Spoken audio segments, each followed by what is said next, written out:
हमेशा वो काम किए हैं जो यहाँ इस क्षेत्र में असंभव है। चुनाव उनके लिए नया हो सकता है जो कि बरसात की तरह आते हैं और बरसात की तरह चले जाते हैं। मैं बरसात की बैठक शर्मा जी, ऐसा कौन सा मंत्र या टैबलेट होती है जो रातों रात नाराज हुए व्यक्ति को मना देती है? ये काम ना करना ना करना ये प्रतिनिधि पर निर्भर करता है, सरकार का कोई इसमें।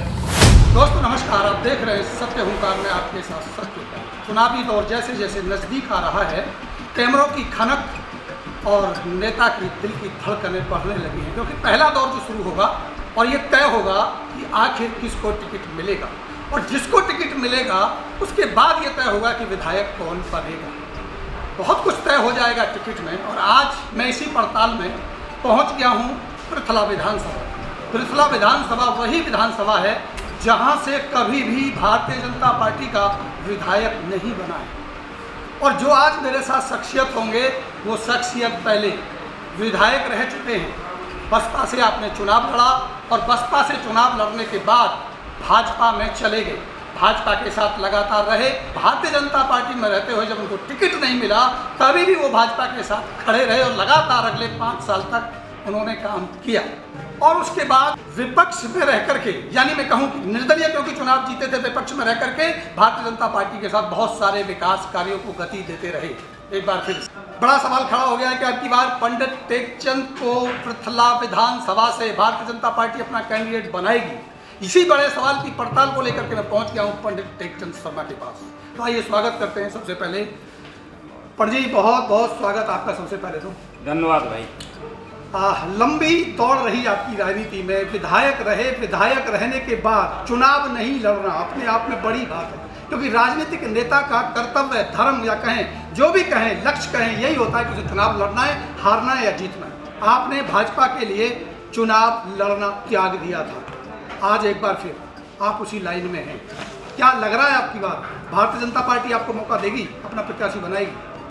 देखिए, मैं आपको बताना चाहता हूँ, मैं 14 से कंटिन्यूस 24 तक 10 साल हो गए मैं भारतीय जनता पार्टी के साथ चाहे समर्थन के रूप में रहा हूँ, चाहे सक्रिय कार्यकर्ता के रूप में रहा हूँ, या विभाग का प्रदेश का अध्यक्ष होने के नाते जी मैं भारतीय जनता पार्टी के साथ सक्रियता से 2014 से जुड़ा हुआ। और 2014 में जब आपने एक अभी बहुत अच्छी बात कही कि यहाँ कभी कमल नहीं खिल पाया जी, मैंने हमेशा वो काम किए हैं जो यहाँ इस क्षेत्र में असंभव है। 2014 में भी मैं अकेला ही बहुजन समाज पार्टी से अकेला ही विधायक बना था पूरे हरियाणा के आप अकेले विधायक। और 2024 का जो चुनाव, 19 में हमने जो चुनाव छोड़ा था, हमें टिकट नहीं दी गया। हमने पार्टी के लिए समर्पण करते हुए, पार्टी की सेवा करते हुए चुनाव नहीं लड़ा। हमारा जहाँ तक बात आपने कही कि भाई धड़कनें तेज हो जाती हैं, हमारी धड़कनें तेज नहीं होती चुनाव को देख करके। चुनाव हमारे लिए, हम 24 घंटे 365 दिन 12 महीने हम चुनाव लड़ते रहते हैं। मेरा कार्यालय एक ऐसा कार्यालय है जो 24/7 खुला रहता है। और मैं डेली, जब अगर फरीदाबाद में अगर किसी कारणवश नहीं हूँ तो अलग बात है, सवेरे अपने कार्यालय पर 8 बजे आने के बाद सारे दिन अपने इलाके में रहता हूँ। मैं हमेशा चुनाव लड़ता रहता हूँ। दुख सुख में रहना, लोगों के बीच में उनकी समस्याओं का समाधान करना, यही चुनाव प्रक्रिया होती है। आज कोई नई बात नहीं है। चुनाव उनके लिए नया हो सकता है जो कि बरसात की तरह आते हैं और बरसात की तरह चले जाते हैं। मैं बरसाती मेंढक नहीं हूँ। पंडित टेकचंद शर्मा जी, एक बड़ा सवाल खड़ा होता है और ये बात देखी भी गई थी जब लोकसभा का चुनाव हुआ था। आप ब्रज में रहते हैं, कृष्ण की कृपा की आवश्यकता बहुत होती है। कृष्ण की जो कृपा है चक्रधारी की, वो आपके साथ होगी क्या? जहाँ तक बात आपने कही है कृष्ण की, चक्रधारी की, देखिए वो सर्वमान्य हमारे बड़े नेता हैं। आप लोग फिर वही क्वेश्चन करेंगे कि भाई पहले चुनाव में आपका कुछ विरोधाभास था। परिवार में रह करके 36 बार होते हैं, परिवार फिर इकट्ठा होता है, परिवार की तरह आगे बढ़ा जाता है। आप घर में रहते हो, कोई अगर मान लो आपस में मनमुटाव हो जाता है तो उसे घर से बाहर तो नहीं निकाल देते। तो ये पार्टी के विदिन पार्टी हमारी कुछ समस्याएं थी, और वो आज मैं कृष्णपाल जी का जहाँ मैं लड़ाई करता था वहाँ धन्यवाद भी करता हूँ। क्यों कि उन्होंने मेरे को मैंने उनसे एक रिक्वेस्ट की थी कि देखिए मोहना में कट है, 9 महीने से हमारे साथ ही बैठे हुए हैं। बघौला के अंदर एक पुल बन रहा है, उसमें देवली पे नीचे से निकास था। दोनों समस्याएं उन्होंने विदिन ए मंथ 1 महीने के अंदर अंदर उनका रेजुलेशन किया। मैं उनको वाकई धन्यवाद। 1 महीना कैसे कहेंगे, बहुत लंबे समय तक संघर्ष चल रहा है। चुनाव के बाद जब हमने कहा, चुनाव के बाद 1 महीने में उनका निवारण कर दिया। अगर वो ये ऐसी गलत सोच होती उनकी तो वो ये सोचते कि मेरे को 5 साल बाद चुनाव लड़ना है। आज उनका चुनाव नहीं है, आज विधानसभा का चुनाव है, और विधानसभा चुनाव के बावजूद उनकी जिम्मेदारी भी बनती है इलाके के अंदर जो लड़ाइयाँ हैं उनको ढंग से लड़ें। एक अभी हमारी और भी समस्या है मोहल्ला से लेकर के कैली बाईपास तक की, वो भी उनसे हमने प्रार्थना की है कि भाई इसको भी आप करवाइए, और उन्होंने हाँ किया है सिद्धांतिक रूप से कि मैं इस काम को भी करवाऊँ। शर्मा जी, ऐसा कौन सा मंत्र या टैबलेट होती है जो रातों रात नाराज हुए व्यक्ति को मना देती है? अभी जो एक मामला आया सामने, निर्दलीय विधायक नैनपाल रावत बीजेपी के समर्थन में है, बीजेपी को समर्थन कर रहे हैं, नाराज हो गए थे, कह रहे अधिकारी मेरी सुनते नहीं है या मेरी बात नहीं सुनी जा रही। मैंने बड़े ही निष्कपट भाव से सेवा की है, निर्दलीय हो तो है भाजपा की, और वो नाराज हो गए और रातों रात वो मान गए।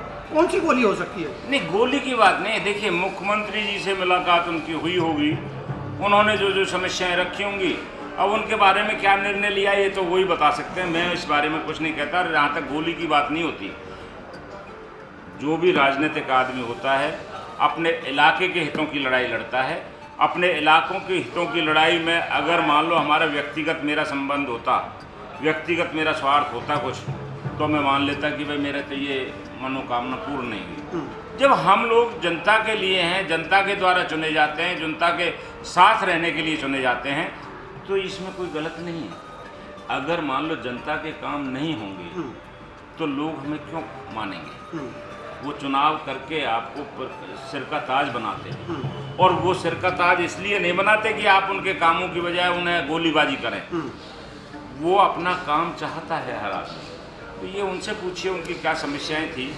मैं तो इतना ही कहूँगा कि भारतीय जनता पार्टी विश्व की सबसे बड़ी पार्टी है, और नायब सैनी जैसा मुख्यमंत्री अब जो है जिस तरीके से सरल हृदय, निर्भीक, ईमानदार जो आदमी हैं, उसके नेतृत्व में तीसरी बार भी हरियाणा में भारतीय जनता पार्टी की सरकार बनेगी। आप चुनावों में जा रहे हैं, क्या बात लेके जाएंगे? क्योंकि सरकार भी आपकी रही है और विधायक आप थे नहीं, आप विकासों की गिनती करा नहीं सकते, आरोप आप लगा नहीं सकते। क्या ये असमंजस की स्थिति आपके साथ नहीं होगी? बिल्कुल नहीं है मेरे साथ। मेरे से पूर्व 2009 से 14 तक असमंजस की स्थिति होगी तो उन विधायकों के साथ होगी जिन्होंने काम नहीं किए।